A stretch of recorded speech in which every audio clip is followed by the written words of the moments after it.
This is Cologne, a pretty unspectacular city in many ways, completely destroyed during World War II, and for the past 2 years, my home. Now, I've got a lot of interests, and as somebody that's moved to and now lives in a new city, I'm naturally curious about that as well. And in particular, lately, I've been thinking a lot about these. These are what remains of the medieval wall of this new city of mine, the medieval city of Cologne.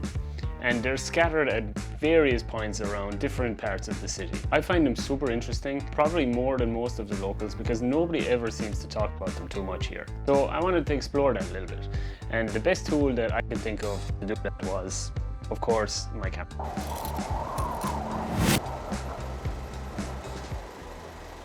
Okay, so before we go out and try and photograph anything, I guess I should explain a little bit more.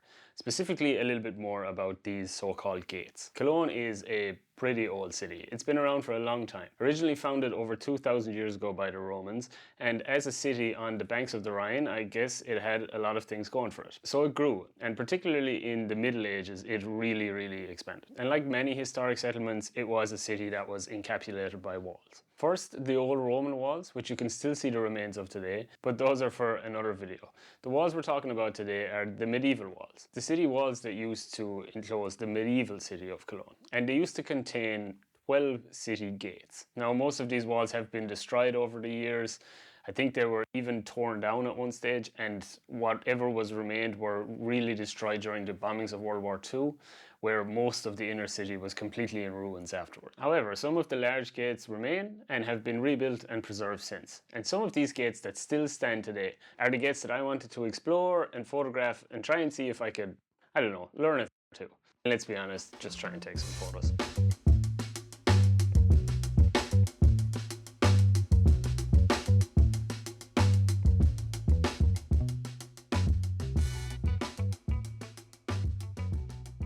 This one is a small tower-like structure that is located on what would have been the south side of the old city of Cologne, along the banks of the Rhine. From what I could find, it was constructed sometime around 1220, and it would have served as a defensive and observational point along the south side of the river. But the first thing I noticed when I got here today is how this tower stands in such contrast to its modern-day surroundings. As I mentioned earlier, Cologne is a city that was pretty destroyed after World War II and has been largely rebuilt since. And today, the city represents a pretty unspectacular facade for the most part. I found that the presence of a historic structure like this, in contrast with the modern buildings situated around it, made for pretty interesting contrast. And that's especially true in this location in particular, as this tower is situated in Cologne's modern rebuilt harbour. I also found it pretty interesting how the tower was rebuilt. So you can clearly see that it was once mostly destroyed, and it's pretty easy to see where exactly it was rebuilt. To me, it kind of represented the city a little bit, like blending the new and old, almost like it's mirroring the city's evolution itself, like it's morphing into something new.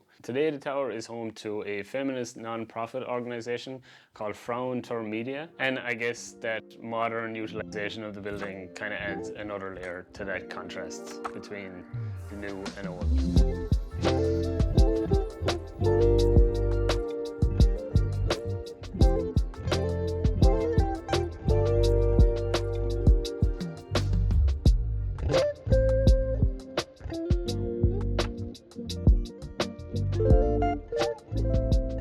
On to the next site, Severin's Torburg, or Severn City Gate. Also located in the south of the city, but slightly more inland, this gate also has a pretty rich history. Back in the Middle Ages, it apparently served as a welcoming point for high-ranking nobles and hosted events such as tournaments and games of love, whatever those are. During World War II, it housed one of the Hitler Youth Centers, and today is traditionally associated with the Rose Monday Carnival Parade, a significant event for the city of Cologne. Severin's Gate is notably larger and more imposing than the previous one, with remnants of the city wall still attached, kind of enhancing its historical feel. So when I arrived to this gate, the bustling environment around Severin's Gate caught my attention immediately. This is a pretty busy part of the city, I would say, like one of the more popular areas. And the contrast between this semi-ancient structure and its vibrant, very Cologne feeling was quite the contrast. Again, trying to capture that blend of old and new. I mean, it's a pretty obvious thing to go for, I guess, with these types of photos, but it's hard for it not to be interesting. Especially here, as on one side of the gate you have a busy street with shops and restaurants, and on the other side you have like an open, bustling square. I found it pretty fascinating to observe like this structure's kind of historical feeling, while in contrast with all of today's just daily activities that were going on. Especially when I walked back a little bit from the gate, there's like a big busy roundabout, and that really added to the dynamic feel of the bustling moving city with this structure that's been there for years and years.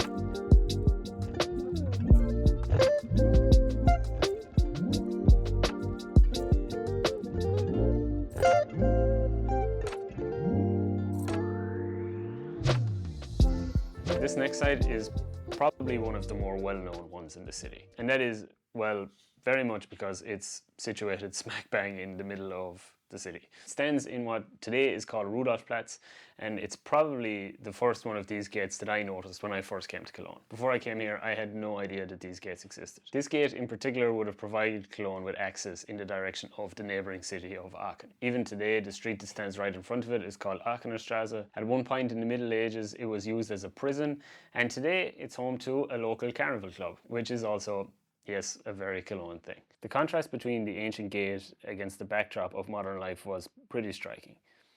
Imagining this gate as a historical entry point for kings contrasted with casual cyclists and the nearby McDonald's sparked reflections on the passage of time and the evolution of the city space.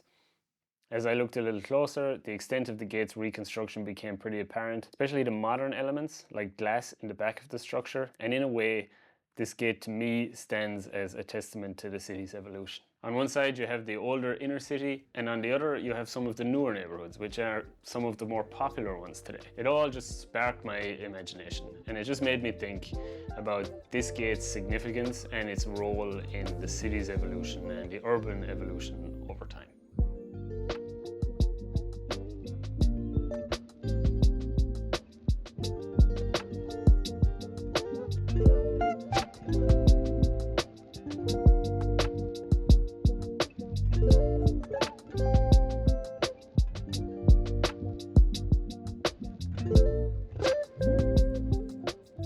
Located in the northern part of the city, this was my favourite of the four that I visited. Despite its surroundings largely considered a little average or somewhat dilapidated here in Cologne, the area around the gate is pretty vibrant. A lovely little surprise here were the signs of spring around the gate, particularly with the trees beginning to bloom, adding that little touch of greenery that was absent around the other structures. And this natural touch really complemented the architecture of this structure. And I was able to explore that a little bit more by exploring the streets around this gate in particular. Because of where this one is located, I found that there was like a lot of streets almost like pressing on top of this one. And by exploring them, I was able to look at different angles and different viewpoints. And it felt like each street almost gave me a different perspective of this really old historic structure. And once again, I was definitely thinking of the contrast between the new and old. This old structure that's been here for years and years with all these modern touches around it. The street, modern businesses, restaurants, modern life just happening around it. And of course, this structure is full of historical significance. Napoleon is said to have entered Cologne through this gate, and compared to the other three sites that I visited, I saw more evidence on this structure of the historic, like this statue and the remnants of this old boat.